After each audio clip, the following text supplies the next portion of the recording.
unanticipated outcomes, as you said, detach from the outcomes.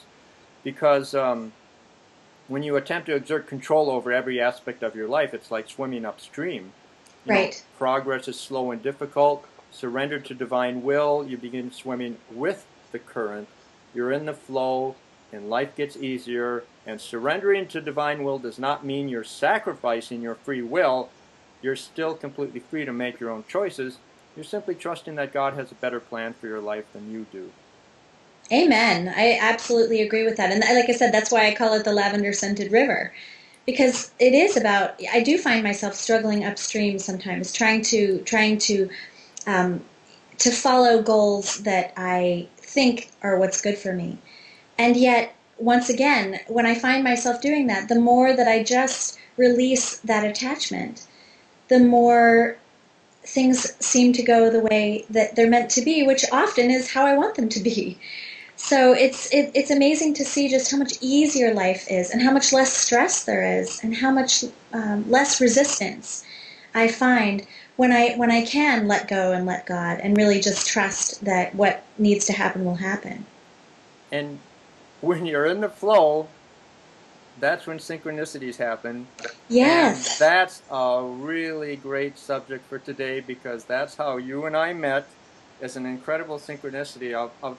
I wrote about how we met on my blog, and I will add the link to that post under your video interview so people can read it. Okay, But a great. very, very short recap of it.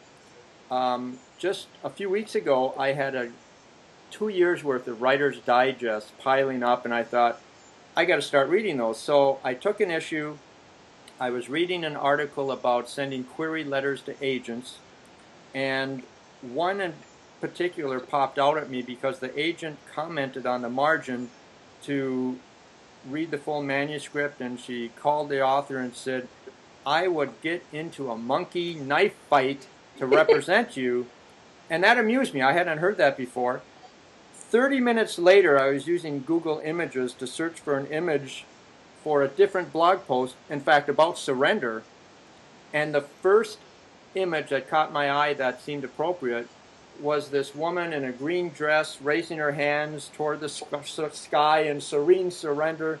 And I thought, well, I want to see if that's copyrighted, a stock photo. So I clicked on it.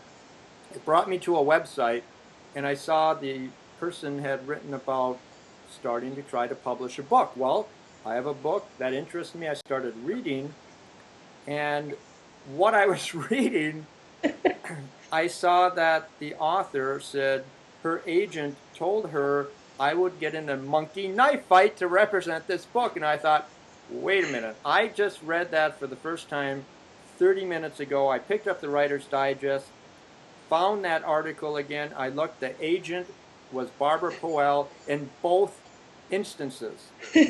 So I looked at the website. It was your website, Owning Pink, and that picture was of you. And I thought, oh, Lissa Rankin. Okay, the name kind of jumped out at me, but I didn't know why. And I wrote a blog post about that. I was done with the blog post. I thought it was cool, that double shot of monkey knife fights. Okay, here's where it gets interesting. A day and a half later, I get an email. I get every day from Inspire Me Today. They send out 500-word essays from a different person every day sharing their view of the world. And I glanced at that daily email, and that day's luminary was Lissa Rankin. And I just felt, chills, and I thought, okay, I get it. I'm supposed to meet this person. So I added that to the blog post as a postscript, and then because I hadn't posted it yet, and then it posted, and I sent a link to you through your website, and I thought, okay, this will be interesting, because I knew I was going to hear from you, and I just thought, we'll see what happens. So tell me what happened when you got my email and read that post. What were you thinking? Oh, it didn't surprise me at all. I had just written this other post called Signs from the Universe. Mm-hmm. And I spent one morning, I wrote 8 single-spaced pages, which is way longer than I normally post on my website. But I decided to actually go through the series of steps that I could chronicle of the truly magical things that had happened to lead me from that moment of the shamanic journey when I saw the stethoscope with the paintbrush on it up until this very moment. And I stopped counting somewhere around, I don't know, signs from the universe number 146. And so this was, I don't know, sign from the universe 149. Yeah. It didn't surprise me at all. These things just happen. And I've come to think of these people that come into my life in this way as just being kind of people standing on the bank of the lavender-scented river, just kind of moving with the flow, like moving things forward. And it's just this tremendous affirmation for me that I don't know where I'm going, but I'm on the right path, wherever it is that I'm going. So it didn't surprise me at all. It was just like, well, of course. In fact, the editor of Owning Pink, Joy Mazzola, who is just an amazing woman and a very spiritual person and a great support for me, we've come to just say that when I tell her these stories and I showed her that post, her answer was, of course. Yeah. And it just doesn't surprise us anymore. So of course, it's wonderful. And I wrote to you right away, and I posted about it on Owning Pink, and of course I had to call my agent right away and tell her that her monkey knife fight was now famous. But what yeah, was her reaction to that? Well, you had pointed out that there were two authors that she had said that she would get in a monkey knife fight to represent us. So we both called her. We both called her and said, "What's the deal? Hey, you got a pickup line you're using?"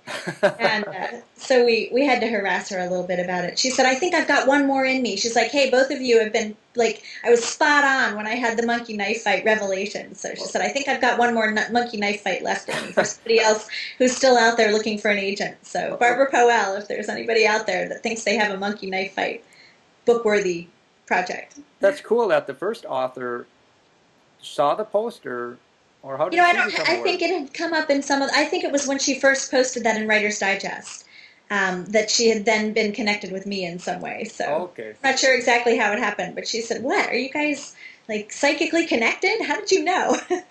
It's fun when those things so she got busted. Yeah, she got busted. She got busted. Yeah, it was just so much fun getting to communicate with you and having this continue to evolve, and then here it is evolving today.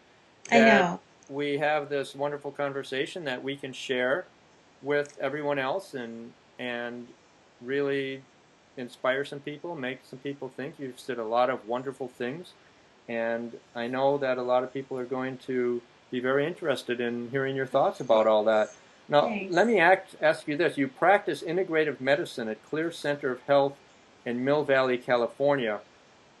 I'd like to hear your thoughts about how we can take care of ourselves holistically. Well, integrative medicine, it's funny. I think people think of it in multiple different ways. Some people think that integrative medicine just means you go and you get supplements instead of drugs. And that's not how I think of it. When I see patients and I spend an hour doing intakes with my new patients, for me it's really about looking at the whole person. It's really about assessing their health, which, of course, your health and your nutritional status and that sort of thing is what I consider the kind of the foundation upon which you build all the way up to your spiritual self. But I think a lot of people, one of the standard questions that I ask people is, what's missing from your life? Because a lot of people are really good at taking care of certain facets of their life. Maybe they're really creative and they've got their creative outlet all lined up. They're full-time artists. They're in the studio all the time. Their creative flow is really, they've got their creative mojo going. But their health is completely on the back burner. They never exercise. They're eating poorly. They have addictions. So there's not a balance.